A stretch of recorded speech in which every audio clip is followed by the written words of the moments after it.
Why the back door was front. Dedicated to Ollendin. In the days when there were no books or writing, there was an old woman who had a bad reputation. She pretended to be very poor, so as not to attract or tempt robbers. Yet those who knew her best knew also that she had plenty of money and was always counting her coins. Beside this, she lived in a nice house, and people gossiped that she made a living by stealing babies out of their cradles to sell to the bad fairies. They said that for an extra large sum, she would take a wicked fairy's ugly brat and put it in place of a mother's darling. What's more, the rumour went that she herself was a witch, and if she did not like someone, she would put a spell on their cattle to make them sick. The old woman denied all this. She declared that she was good at saving money, but she was neither a miser, nor a kidnapper, nor a witch. One day, this old woman wanted more feathers to stuff into her bed, to make it softer and feel pleasanter for her old bones to rest upon. So she went to a farm where they were plucking geese and asked for a few handfuls of feathers. But the rich farmer's people refused and ordered her out of the farmyard. Shortly after this event, the cows of this farmer suffered dreadfully from the disease called the Black Quarter. As they had no veterinary doctors in those days, many of the cows died. The rich farmer lost much money, for he had no milk or beef to sell. At once he suspected that his cattle were bewitched and that the old woman had cast a spell on them. In those days it was very easy to think so. In fact, many old women were falsely accused of witchcraft, put on trial for their imaginary crimes, and done away with. The angry man went to the old crone when she was alone. He ordered her to remove the charm which she had laid on his beasts, or he would tie her arms and legs together and throw her into the river. The old woman denied vehemently that she possessed any magical powers or had ever practised the black arts. To make sure of it, the farmer made her say out loud, "The blessing of God be upon your cattle." To clinch the matter, he compelled her to repeat the Lord's Prayer, which he was able to do without missing one syllable, and was very earnest when she prayed. But after all that trouble, and the rough way which the rich farmer took to save his cattle, his efforts came to nothing. In spite of his bullying of a poor old woman, his cattle were still sick with no sign of improvement. He was at his wits' end to know what to do next.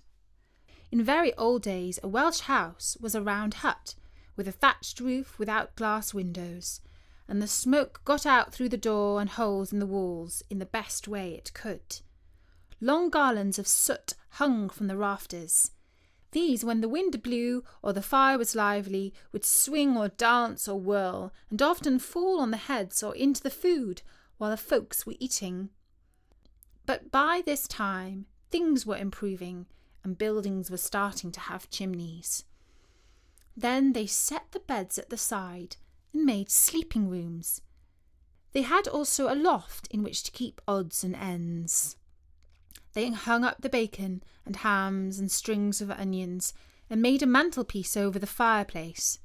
They even began to decorate the walls with pictures and to set pewter dishes, china hats and china shepherds in rows on the shelves for ornaments.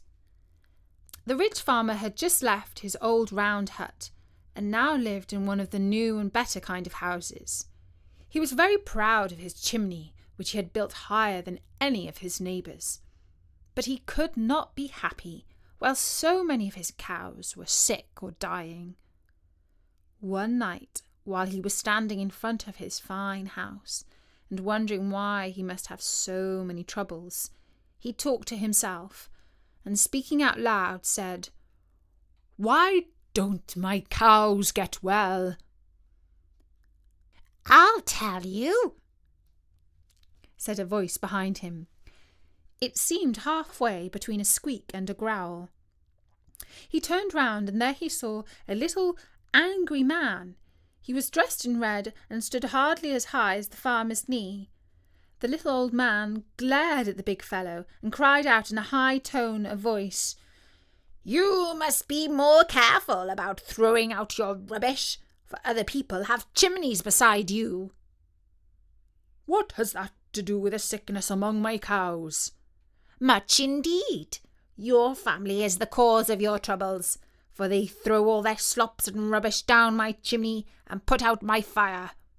The farmer was puzzled beyond the telling, for he owned all the land within a mile and knew of no house in sight. "Put your foot on mine, and then you will have the power of vision to see clearly." The farmer's big foot was at once placed on the little man's slipper, and he had the power of fairy sight. When he looked down, he almost laughed at the contrast in size. He could see right into the man's house. And yes, it was true, it was just in the place where his family threw the slops. The stinky, rotten mess was landing on the fairy's house and leaking down the chimney. But as soon as he took his foot off that of the tiny little man, he saw nothing. Everything vanished as if in a dream. "I see that my family have done wrong and injured yours. Pray forgive me. I'll do what I can to make amends for it." "It's no matter now. If only you do as I ask you. Shut up your front door, build a wall in its place, and then my family will not suffer from yours." The rich farmer thought all this was very funny, and he had a hearty laugh over it all. Yet he did exactly as the little man in the red cloak had so politely asked him. He walled up the old door at the front and built another at the back of the house, which opened out into the garden. Then he made the path on which to go in from the roadway to the new front door. Yet long before this, his cows had got well, and now they gave more and richer milk than ever. He became the wealthiest man in the district. His children all grew up to be fine-looking men and women. Dedicated to Ollendin. And I'm delighted to dedicate this story to Ollendin from Sydney in Australia. Her mum, Silvana, writes, "My daughter has loved listening to your stories for about a year now, and even shared a Katie the Witch for her show and tell at school. She has also asked for us to set the alarm feature on the app so she can wake up to your stories. She absolutely loves them. So thank you for what you create and produce."